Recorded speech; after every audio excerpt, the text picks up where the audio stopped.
নমস্কার বন্ধুরা, আজকে এই ভিডিওর মাধ্যমে আপনারা জানতে চলেছেন পঞ্চায়েতে 11,000 নিয়োগ। জানুন সম্পূর্ণ বিস্তারিত তথ্য সম্পর্কে।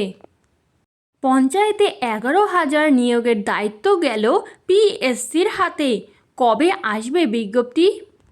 পশ্চিমবঙ্গ গ্রাম পঞ্চায়েতে 11,000-এরও বেশি শূন্য পদে কর্মী নিয়োগের প্রক্রিয়া খুব শীঘ্রই শুরু হতে চলেছে।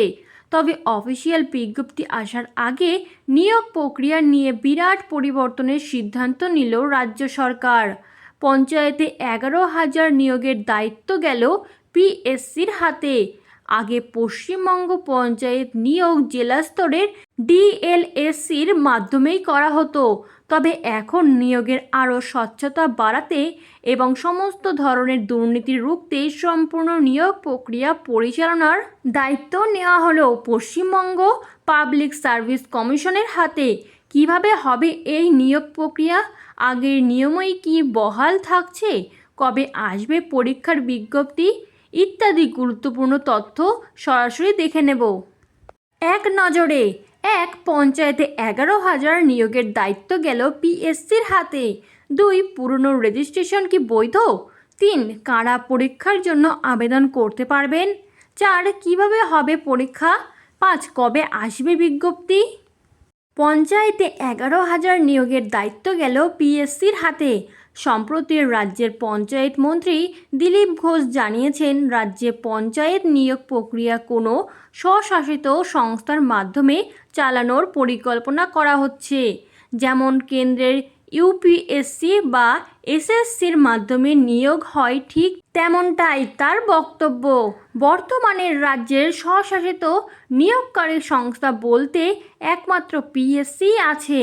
তাই এবার থেকে পিএসসিকেই দায়িত্ব দেওয়া হচ্ছে পঞ্চায়েতের সমস্ত নিয়োগ প্রক্রিয়া করার।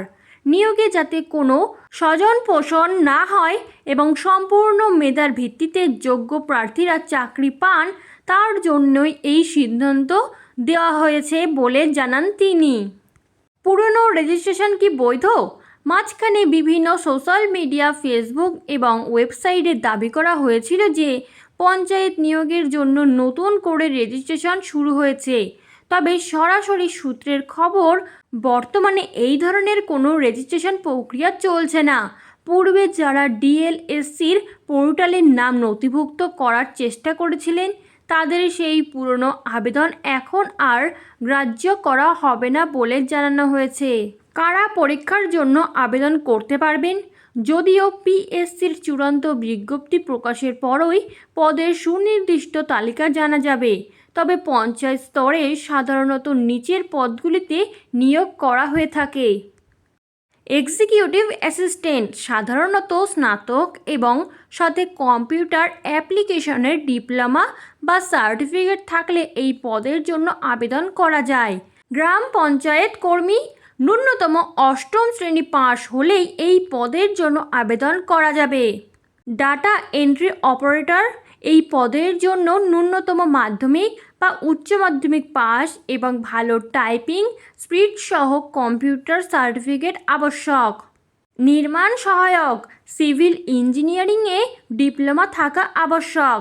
অ্যাকাউন্ট ক্লার্ক মাধ্যমিক পাস এবং কমার্স বা অ্যাকাউন্টেন্সির প্রাথমিক জ্ঞান থাকা প্রয়োজন।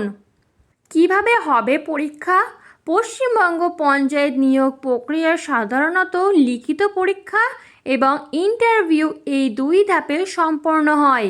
লিখিত পরীক্ষার মোট 85 নম্বরের জন্য নেওয়া হয়, বাকি 15 নম্বর ইন্টারভিউ থেকে থাকে।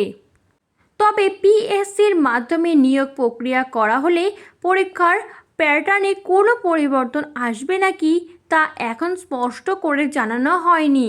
পিএসসির হাতে অফিসিয়ালি এই দায়িত্ব গেলে তারপরে বিশদে জানা যাবে। কবে আসবে বিজ্ঞপ্তি?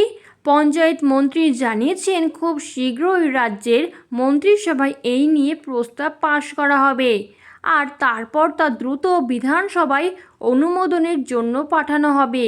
বিধানসভার সিলমোহর পড়ে গেলেই পাবলিক সার্ভিস কমিশন তাদের অফিসিয়াল ওয়েবসাইটে চূড়ান্ত বিজ্ঞপ্তি জারি করে আবেদন প্রক্রিয়া শুরু করবে।